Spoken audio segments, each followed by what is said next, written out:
You can use your Gmail mailbox to retrieve messages from 5 other email accounts in this one mailbox. So that's great for time management. Instead of having 5 different windows open or 5 different Outlook windows, you will have all of your messages right here in one inbox.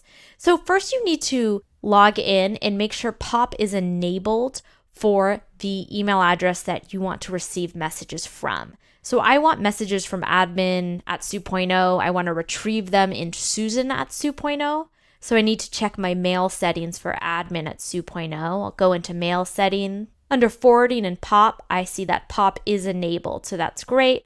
POP is enabled. I'll save my changes. So your mail host must support POP for this to work. I'll go ahead and close this window. So now I'm logged in as Susan@Sue.0. I'm in the account section of my mail settings, and I want to get mail from another account using POP. So I'll select Add Mail Account You Own. The email address I want to get messages from is admin@Sue.0.com. Now I have to enter some settings. So my username is admin@Sue.0.com. I'll put in my password. Now this POP server, this will depend on what mail server you're using to get your messages, and you can get that from your mail host. Usually there will be a place in the help settings where they will have the POP3 server. You can also click Learn More here to get more information on these settings. So I happen to know that for Gmail, it's pop.gmail.com and the port is 995. I want to use a secure connection, and I want my incoming messages to be labeled admin@Sue.0.com. I can choose another label, or I just can choose not to have the label, but I like to know when I'm receiving a message from another email account. So I'll click Add Account. Okay, and my mail has been added. And then it will ask me if I also want to be able to send mail as admin@Sue.0. And for now, I will say no, because we'll look at how to do that in another movie. So I'll click Finish. Now it will take some time for all of those messages that were sent to admin@Sue.0 to come into my mailbox. You should give it at least half an hour per 1,000 messages. So I see now I have this new label called admin@Sue.0.com. And when new messages come in from admin@Sue.0.com, they will go into there. I'll go ahead and write myself a message so I can show you what that looks like. So I'm going to send a message to admin@Sue.0.com. And I'll send that message. And the mail fetcher will fetch the mail about once every 3 minutes. So I might need to check my inbox again to see when that message comes in. When I go to my accounts section, I see that the mail is being checked right now, so that mail is being downloaded. If I need to remove this account, I can click Delete, or I can click Edit Info if I need to make changes to the password or the server, for example. So I'm going to give this a few minutes to retrieve the messages. Okay, so my Google Talk notifier is showing all of these new messages coming up, and that means that my messages are now being received from my admin@Sue.0 account. And when I select this label, I see all of those messages that were sent to admin@Sue.0. So from now on, I will start getting messages from admin@Sue.0.com. And if a message goes into my inbox, it will have the label admin@Sue.0.com. So I know this was sent to my admin@Sue.0.com address. Now, if I want to be able to respond from my admin@Sue.0 address, I need to set that up separately, and we have another video that shows you how to do that. So you can do this with up to 5 email accounts. You can receive them in your one mailbox. I'm going to Mail Settings. I select Accounts, and if I need to add another account, I can choose Add a Mail Account. And I also get the information here on when this was last checked and how many messages were fetched. I can also view the history. In this movie, I'm going to show you how to add an additional reply from address. So when I'm logged in as Susan@Sue.0.com, I can set up several reply from email addresses. So when I respond to an email, I can select which address I want to reply from. Let me show you what this looks like. So go into your mail settings, Then in the accounts area, choose send mail as. So I'm going to choose add another email address you own. So the name is Susan Klein. I'm actually going to change this to IT admin, and the reply from email address is admin@su.0.com. I'll go to next step.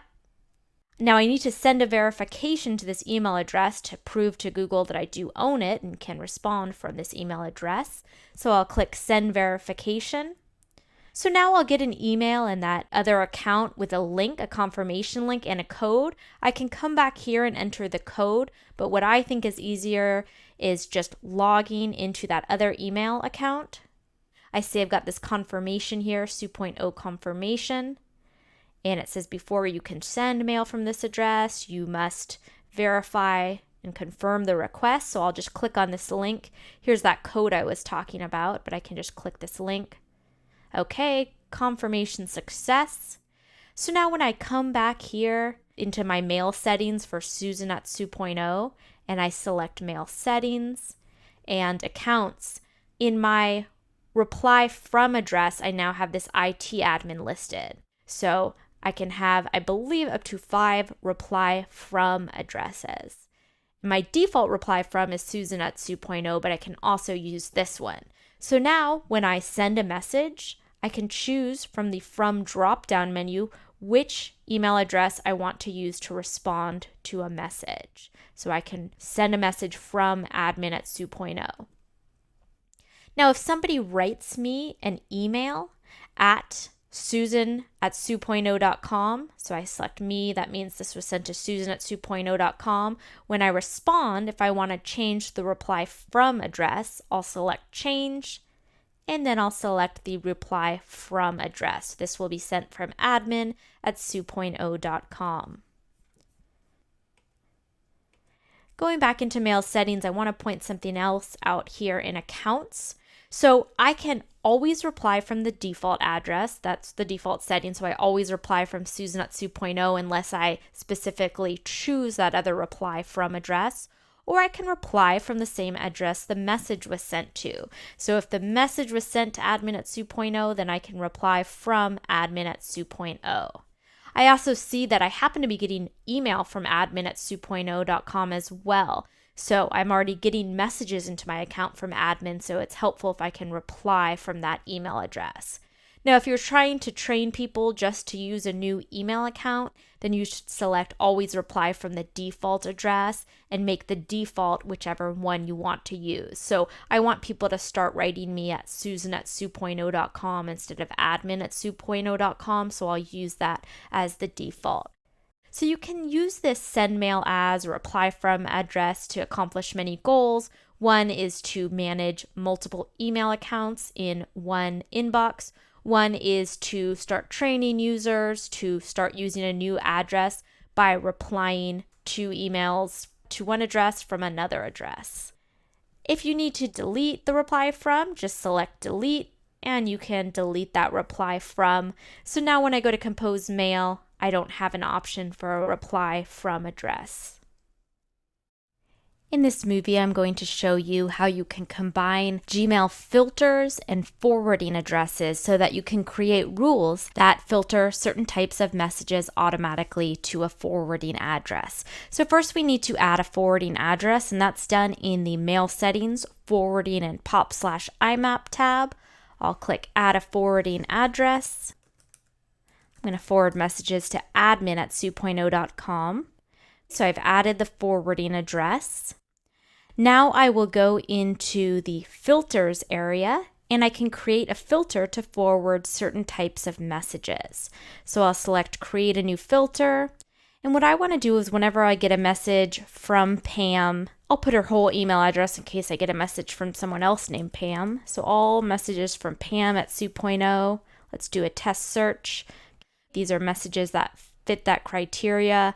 Maybe I want to limit it to messages from Pam that has the subject new event. Let's do another test search. Okay, I've narrowed this down a bit. So now I'll go to the next step. And what I want to do is I want to forward it. So I'll select forward.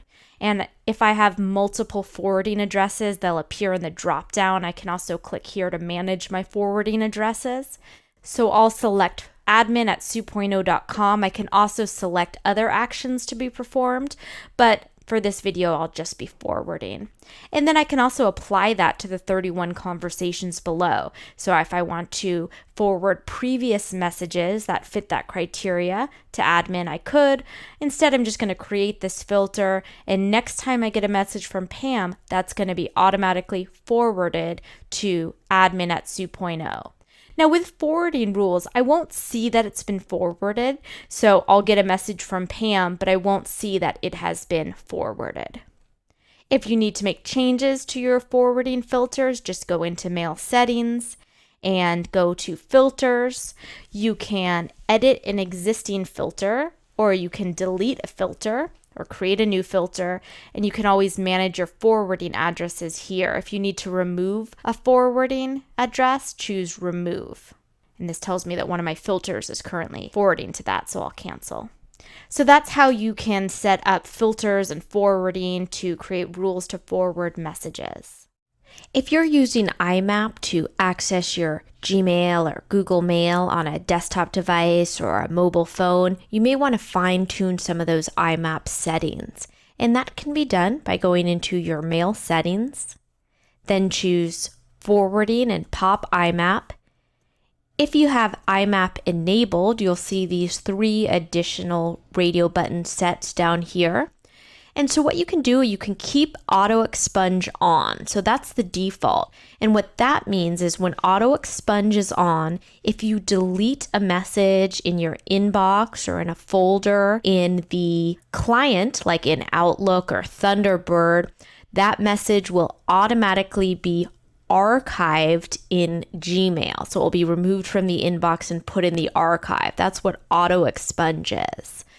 If you want to fine tune the way that works, turn off auto expunge, and then you have 3 options for what happens when a message is marked as deleted from a IMAP folder in the client. So the default is that the message will be archived in Gmail, not deleted, archived. If you want, you could also move the message to the trash. So if you delete something in Outlook or the desktop client, it is trashed in Gmail. Or you can immediately delete the message forever, which means it's put in the trash and then the trash is immediately emptied. But the default is that when you delete a message on IMAP, so on your iPhone or Outlook or Thunderbird, that message will be archived in Gmail. Also, you can set up folder size limits, and this usually has to do with connectivity and mailbox size. So if you have a limited mailbox size in your client, like Outlook, you may have a limited mailbox size. You may need to limit the folder so that they contain no more than a certain number of messages. And you probably know if you have to do this, you can leave it do not limit. If you start getting errors about running out of space on your desktop client, then you may want to limit the IMAP folders. Always click Save Changes after you've made changes to your IMAP settings.